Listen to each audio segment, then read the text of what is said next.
নমস্কার বন্ধুরা, আশা করি আপনারা সবাই ভালো আছেন। আজকে আমি আমার এই ব্লগে নিয়ে এসেছি একটি সুপরিচিত রান্না, মোচার পাতুরি। মোচার পাতুরি বানানোর জন্য আমি এখানে মোচা কুচি করে নিয়েছি, এদিকে নারকেল কুড়িয়ে নিয়েছি, কিছুটা ছোলা সিদ্ধ করে এনেছি, কিশমিশ আছে, আর এখানে আছে সর্ষে আর কাঁচা লঙ্কা বাটা, কয়েকটা লেবু পাতা আছে, কাঁচা লঙ্কা আছে, আর মশলার মধ্যে চিনি, নুন আর হলুদ আছে। আর এদিকে কলা পাতা নিয়েছি, এটাকে আমি ম্যারিনেট করে ভরার জন্য।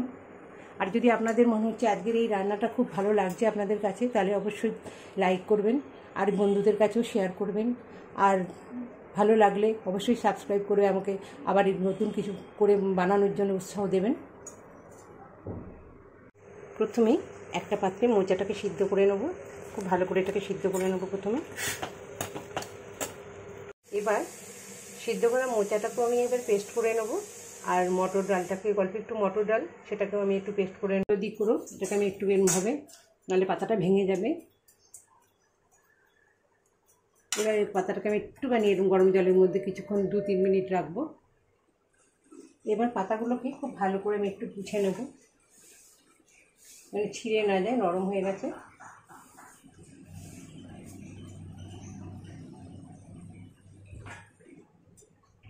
প্রতিটা পাতাকে এভাবে পুছে নেব। এবার একটা পাত্রের মধ্যে আমি এগুলো সব এক এক করে নিয়ে এগুলোকে আমি মেখে নেব, প্রত্যেকটা জিনিস।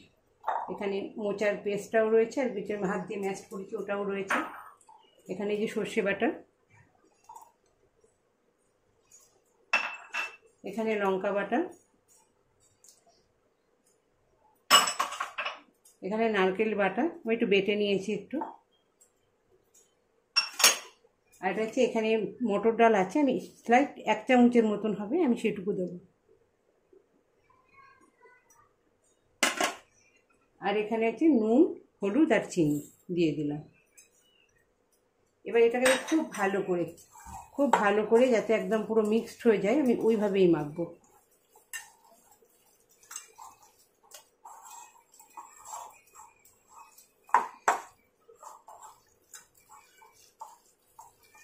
দু 3 মিনিট ভালো করে মেখে নেবো আমি এটাকে।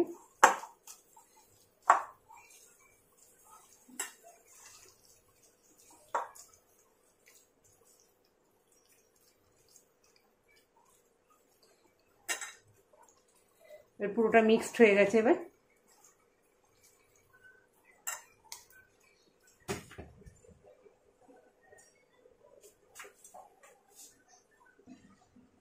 এবার কলা পাতাটাকে এভাবে নিয়ে এর মধ্যে একটু হালকা করে তেল ব্রাশ করে দেবো।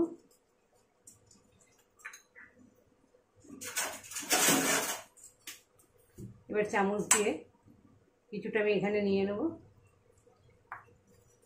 একটা চৌকো টাইপের একটা শেপ দিয়ে দেবো, যেরকম পাতুরির শেপ হয়।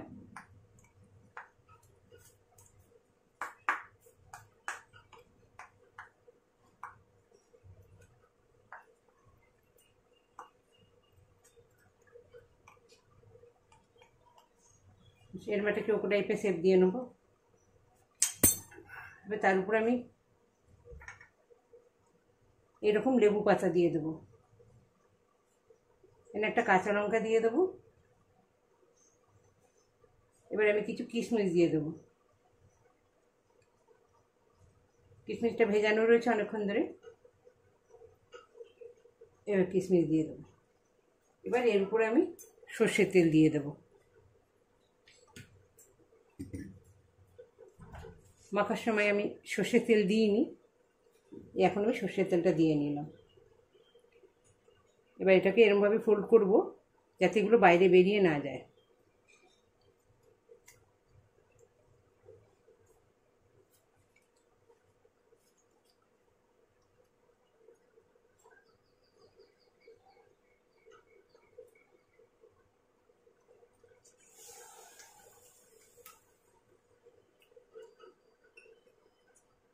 এই যেভাবে ধরে নিলাম। এবার আমি এটাকে সুতো দিয়ে বেঁধে দেবো।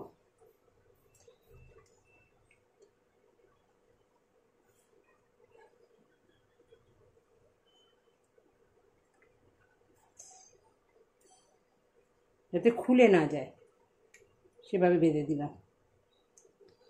এভাবেই আমি প্রত্যেকটাকে করে নেব।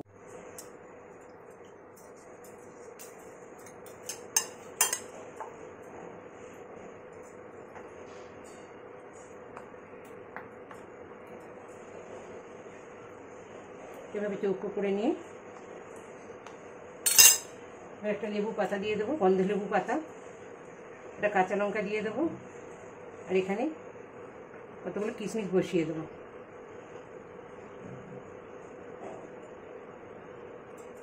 এবার একটু আন্দাজ মতো তেল দিয়ে নেব। এবার এটাকে ফোল্ড করে দেবো যাতে চৌকো শেপটা থাকে।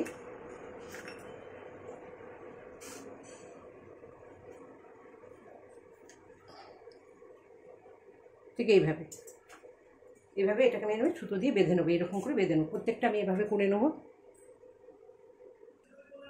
এবার একটা তাওয়া গরম করে ওর মধ্যে আমি কিছুটা তেল ব্রাশ করে দেবো।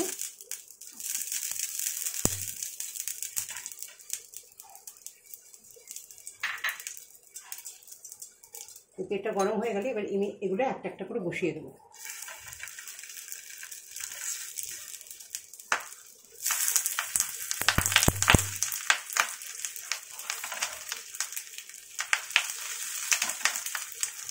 এবার আমি এগুলোর ওপর দিয়েও একটু ব্রাশ করে দেবো, ওপর দিয়ে একটু সাইড দিয়ে তেলে একটু ব্রাশ করে দেবো।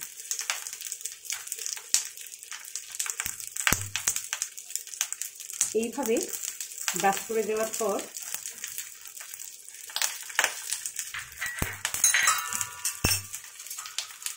আমি এগুলোকে একটু ঢাকা দিয়ে দেবো, আর ফ্লেমটা একটু লো ফ্লেম করে দেবো যাতে ভেতরে ঠিকঠাকভাবে রান্না হয়ে যায়, ভেতরে যে পুরটা। এবার উল্টে দেখে নেবো আমি। হয়ে গেছে এক পাশ, আর এক পাশটা আমি তারপরে এনে উল্টে দেবো। তাহলে দুপাশ সমানভাবে এটা ভাজা হয়ে যাবে।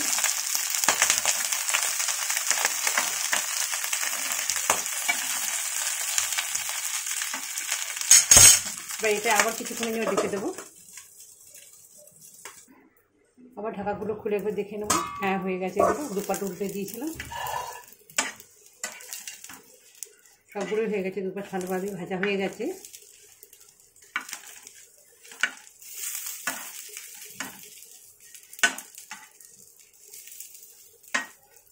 এবার আমি একটা করে এখানে নামিয়ে নেব। হয়ে গেছে এগুলো।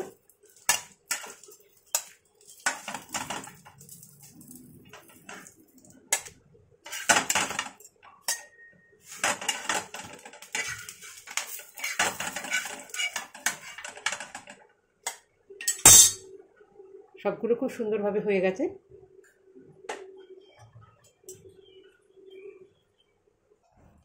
ওহ, তৈরি হয়ে গেছে মোচার পাতুরি। ওহ, দুর্দান্ত একটা ডিশ, মোচার ডিশ। ভিতর থেকে একটা সুন্দর স্মেল আসছে, একটা গন্ধ, লেবুর গন্ধ আছে ওর মধ্যে পাতাটা দেওয়ার জন্য। দুর্দান্ত খেতে।